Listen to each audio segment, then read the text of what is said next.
So once upon a time, in the land before time, a long, long, long time ago, we had cavemen, right? These guys were doing bad shit. They were starting wars. They were smoking shit they weren't supposed to be smoking. Um, they would go raid fellow villages, steal their women, steal their food, steal their crops, come home, sit around a campfire talking about fucking magic animals and shit, and then start smoking a joint the size of your arm. They're just sitting back and saying, "Yo, this shit's fucking goated, bro. This shit goes. This shit slaps." In the Middle Ages, it's a disparity between the poor and the rich. The rich are going to sit here, having parties, fucking nonstop, engaging in nonstop debauchery, inventing bullshit medicines, kidnapping poor people and testing it on them. Like every typical stereotype you can think of a British nobleman. This is where it comes from, okay? Except for the sex shit. They like to keep that on the down low. That's okay. And then the poor would sit here and they pay their fucking taxes. They go home to their wife, maybe. They work their fucking fields. They're persistent 9 to 5, and they drink. That's their way of escaping. They drink. They drink their fucking asses off. Whenever they're growing shit in the fields, they take that in, put it into a distillery, and say, "All right, is this gonna work? Can I make anything from this?" And they get some of the most fucking despicable liquor you could think of. They end up with some bizarre concoction. They're like, "Yeah, this is perfect. This is exactly what I need." They knock it back. They go beat their wife, leer at their children, and they sit back and say, "Oh yeah, man, this is the life. This is goated." What I'm trying to get at here is that, like, throughout all of human history, we've always had escapism. Escapism has always been a thing. It will always be a thing. Escapism isn't some weird thing that you have to stop doing. It's not some harmful action. It's part of being human. It's part of the human experience. I think there's a large desire to forget that, right? And for good reason. I get it. Hedonism isn't exactly attractive anymore. We have these cycles throughout all of history, I think, that go in between. What was it? I don't even know how to pronounce this. Asceticism? Asceticism? I don't know. You know what the fuck I'm talking about. When all these fucking Zen monks would sit around a campfire, not campfire, I'm thinking cavemen. They would sit around a fucking temple shrine, burning some wick, some candle, some incense, and saying, "Yo, you should let go of all your worldly desires and shit, bro. Worldly desires suck. You know what's in? Getting in tune with your spiritual side, and no, there's no God, and everything is suffering. Everything is suffering. I promise you that. Everything is fucking suffering. You will suffer forever. But suffering's kind of goated. So you should give everything up." These people would be fucking homeless, begging for alms. All right, there's this God, what are these things called? I think they're called dervishes, right? Dervishes are literally religious beggars. I think their name literally means beggar. They sit on the sidewalks, begging for food, and then would preach to you about how nothing has meaning, suffering is life, and you should give up everything you have. And they live that.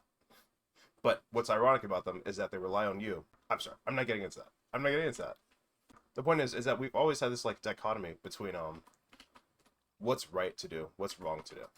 The Eastern philosophy, the Eastern spiritual philosophies say you should give up all your worldly possessions. You shouldn't engage in hedonism. Hedonism is bad. It's bad for the soul. And then in Western philosophies, we say the same thing, but then we fucking do that. We totally engage in that everywhere. It's in their culture. It's embedded in everyone's culture. Pretty much every fucking Western country, and then there's a question of like, all right, who's Western? Who's the real Scotsman? We all do this. We all engage in some large amount of hedonism.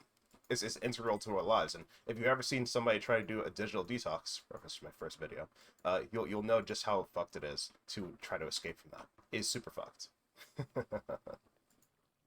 Recently, I watched a video from a guy named Sonics.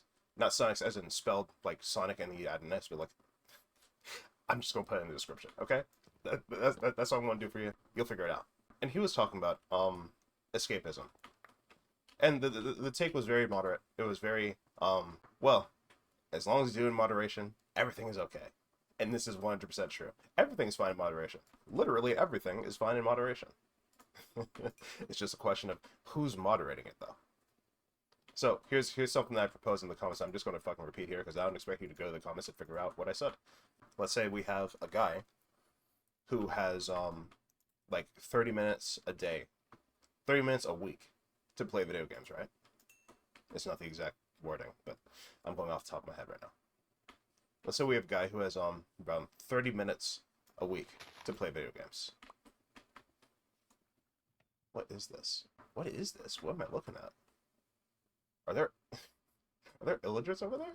If you don't know what the fuck I'm playing, if you're like, Luther, what the fuck are you doing? Luther, where the fuck are you at? I'm sorry I didn't say this in the beginning of the video. I'm playing chunk by chunk. The world is unlocked. Chunk by... Yo. I almost fucking hit my screen.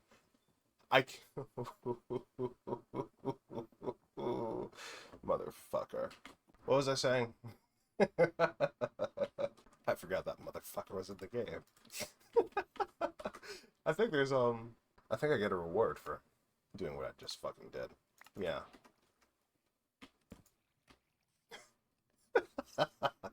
Fuck that guy. So who determines these things? Who's sitting here saying, all right, these are the morals. We have to behave like this because it's the right way to behave and it's the right thing to do. We have this guy who comes home, he plays his like 30 minutes of video games, and says goes to his fucking wife, and his wife's like, "Why are you never here? Huh? What do you mean? Why am I never here? You're never fucking present. You're always in that stupid fucking game." Now, once again, this guy spent like 30 minutes. Okay, he spent 30 minutes on his game. He's getting heated. He's about to go into that 50% divorce statistic. All right, he's this close. He's on the brink. And I think that this scenario is important to consider because in the war between hedonism, enjoying ourselves, asceticism, and all the shit in between, we can often find ourselves brushing against the edges of this concept. I'm still not completely sure of how to fucking describe this either. I told Sonics I'd take like time to think more on this before I started talking about it, but in this scenario, this guy's wife has determined that 30 minutes is still too much. And in his fucking bid for escapism, which she doesn't value at all, which is part of the conversation, I'll get to that shortly, he's neglecting her, the kids, her mother, his mother-in-law, you know. He's just doing a bunch of shit she doesn't care about, and because of that, it's escapism. He needs to be cold. I'm not saying somebody ought to teach this guy a lesson, okay? I'm not saying that at all. I have no idea what goes into this thing. Meanwhile, to the guy, it's like he can't catch a fucking break. That's why I asked the question again. Who the fuck determines the limits? And the answer I'll give here is pretty much the same answer I gave on Sonics. It's, I don't know. I wish I did, though. If you feel like you're spending too much time online, if you feel like you're spending too much time on a cell phone, if you feel like you're spending too much time watching Netflix or engaging in the things you love to do, who is it that determines those things are unhealthy? Who is it that told you that video games are unhealthy and that they're unproductive? I don't know about you, but I think I've learned a lot more about philosophy from video games than I have from any traditional class. Does that mean that video games are all of a sudden valuable? Because I've learned it? Well, no, because some of you motherfuckers play League of Legends. League of Legends is a dog shit game. Some of you play that unironically. I wouldn't say that your fucking hobbies have value, do they? No, the truth of the matter is that the answer is always going to be somewhere in between. It's always going to be determined by who the fuck you're talking to and what you value and what's important to you and blah, blah, blah, blah, blah. A bunch of shit that seems boring as hell, but is totally true.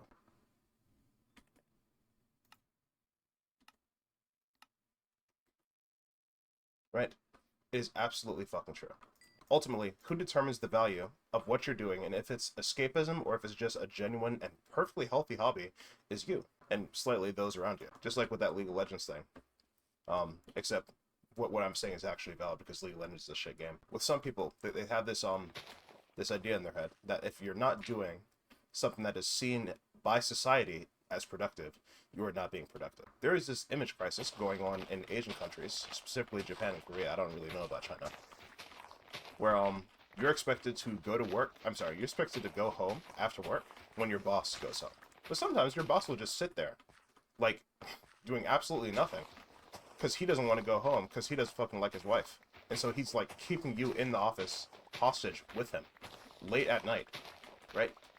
Now you can't fucking go home and see your wife and kids. And you really can't do anything about it because the expectation is, well, you have to do what the boss is doing. You have to respect your boss. Like, this shit is very important over there in a way that I'm not really great at talking about. I would recommend the channel, Moon Channel. I think that's his name.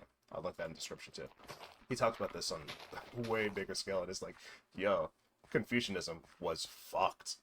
That fucked a lot of people. Oh my god. When you have this disconnect between, I'm so glad I have one more of these. When you have this disconnect between what's okay, what's not okay, what's expected of you. I'm sorry, I completely fucking forgot. I was talking about Asian cultures. Okay, yeah, so you can't go home, right? Because your boss doesn't, he doesn't fucking go home, so you can't go home. And this type of behavior rings all throughout Asian societies, right? And it's absolutely fucking terrifying. I cannot imagine if I was stuck like this. But in these places, the expectation is so fucking strong. The societal expectation is so strong. You really can't defy it, no matter how like nonsensical it is. Sometimes you'll be there, but while you're with your boss, you also have to look busy. You can't just like sit there and work this job that is producing nothing for the Japanese economy and is actually kind of fucking worthless. Because you'll get in trouble for it. You may not get fired. I don't think Japanese society really lays people off. Like, you have pretty solid job security, because when you work in one place, you are expected to work there until you fucking die. Once again, it's a question of expectation. You will work there until you sunset. This is your career company. This is your family company. You are staying here forever. You were never escaping this. Blah, blah, blah, blah. You have to sit there and act like you're busy and look busy, but you're not actually busy, and it's very confusing. Blah, blah, blah, blah, blah. Japanese society. I think I've said everything I need to say on that. Ooh. Rock. Yes, very, very, very intelligent. I'm so smart. Because the expectation is that you're going to spend your time productively, and you are going to contribute to society, and you are going to do things that are, I don't know, what the fuck is productive anyway? Like, I've asked this question again before, like, alright, what is productive? Who determines what productivity is? Who says that what you're doing is worthless? Is it really just society? Sure, thoroughly, there are, like, quantifying factors that we can point to. Like, maybe there are. But don't expect to find them. I found that doing this is even better than using hammers. I'm not sure why it took me so long.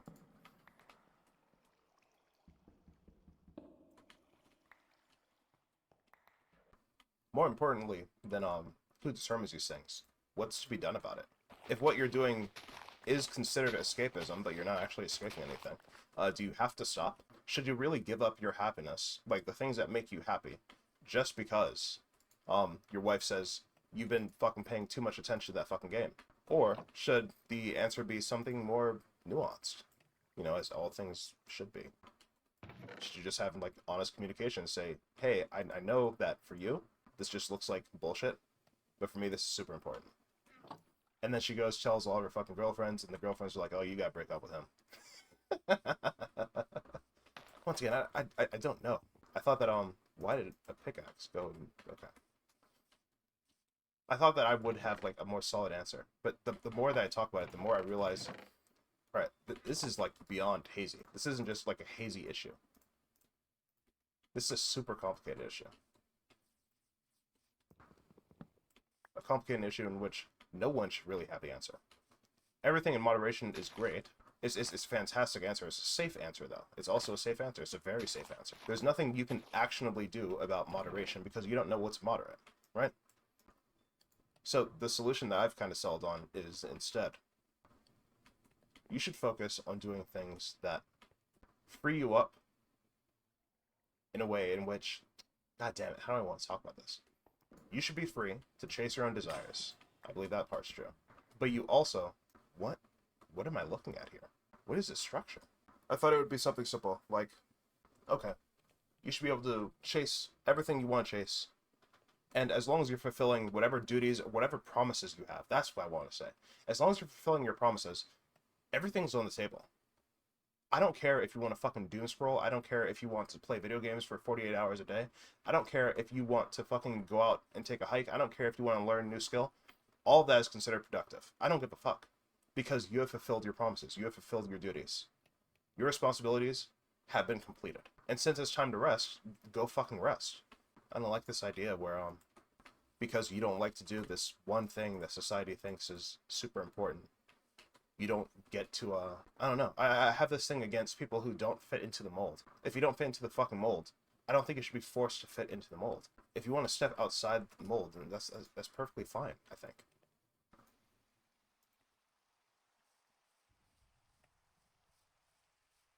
I don't think that escapism is something that you're going to be looking back at when you're fucking like 80 years old and saying, damn, I wish I took more time to do things that were important to me. Was this not important to you? I'm sorry. You fucking played through all of Metal Gear Solid 3 and that wasn't important to you? You didn't learn anything from that? Nothing came away from you? These stories that we indulge in, this fiction that we indulge in, video games, movies, TV shows, they all should be treated equally, and they're not. Video games are an art form just like any other. If you went to a fucking art museum and stared at a painting of a rock for 20 minutes, somehow that's productive, but spending time in video games isn't. Yeah, that doesn't track. It doesn't logically track. It doesn't make sense. It doesn't make sense to believe that, and it certainly doesn't make sense to say that. And yet, people do. Often what ends up happening whenever somebody's confronted with this thing of, oh, you need to do something productive with you, is they end up going out and finding a hobby that isn't their main hobby. That's all it does. It just makes them find a different hobby, like a second hobby. Like, the behavior is still there. They haven't gone to therapy. They haven't said, oh, I have to investigate why I'm trying to escape my wife, who does nothing but bitch and moan at me. Oh, God, why do I feel so suppressed in a marriage when I'm being suppressed? I don't get it. What's going on? What could possibly be happening, Intent? What could be the cause behind my misery? Oh, no, wow. Well, it can't be that I just don't get along with my fucking wife. What's weird about this is that the same people who criticize you for not doing everything you're supposed to be doing, in their eyes anyway, they're the same people who doom scroll, right? And I don't want to, like, demonize that. Doom scrolling, just like smoking blunts as big as your fucking arm, fine, in moderation. There's nothing wrong with doom scrolling. When does it become doom scrolling? What happens if you're reading a bunch of happy news? Is it fucking happy scrolling? What happens then? Once again, the standard is inconsistent. It doesn't track both ways. It tracks one way or not the other. It's sad to indulge yourself in a bunch of sad shit, right? It's bad to indulge yourself in a bunch of bad shit. But it's good to indulge yourself in a bunch of good shit? What if I indulge myself in so many happy stories that I don't go to work? And then come back to Sonic answer, moderation. The answer is obviously fucking moderation, Luther.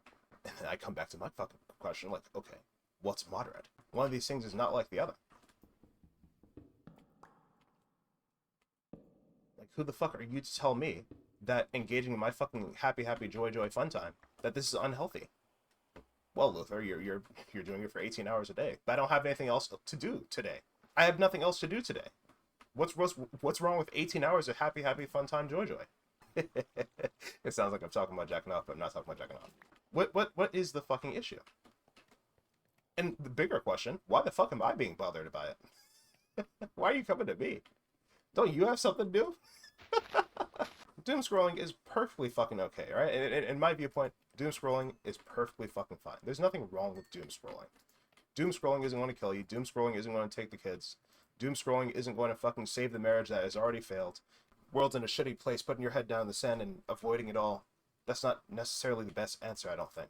I think that surely there's a better answer than that. Whatever the fuck that is. If the world's burning, and the asteroid's coming to hit your house in particular tomorrow, if you were doom scrolling, you would know to get away from your fucking house. There are advantages to doom scrolling in quotation marks. Once again, why is it doom scrolling? What happens if the news is just particularly negative that day? Who categorizes this shit? It has to be you. All of this has to come down to you. It has to be an answer that you give.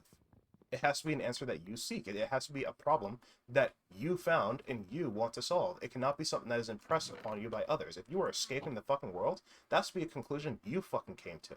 And not because you were fucking gaslighted into it. You're not escaping the world. You're part of it. What's there to escape?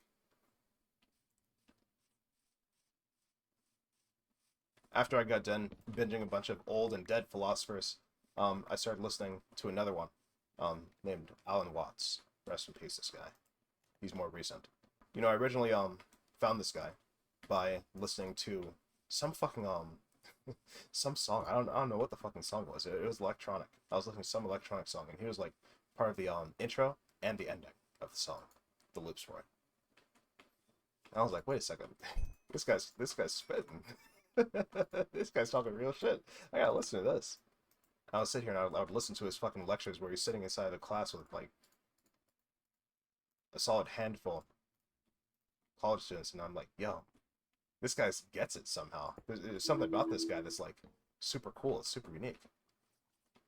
And there was something to him. Alan Watts advocates for a type of Zen Buddhist philosophy. Ooh, this one has luck. We stand.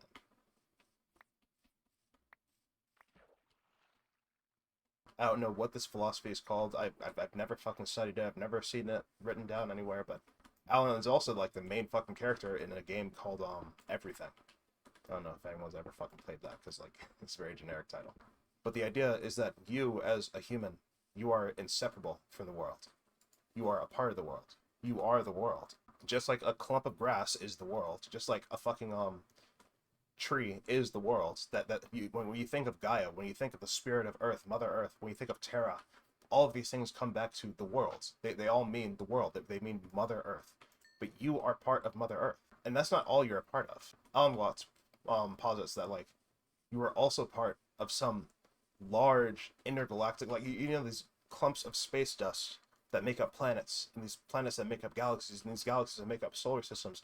You are part of all of that. You are space dust. You are space dust given form. And yet you sit here pretending like you are separate from the universe. And it causes a type of, it causes a shift in you. It causes you to feel bound when you should have always been unbound.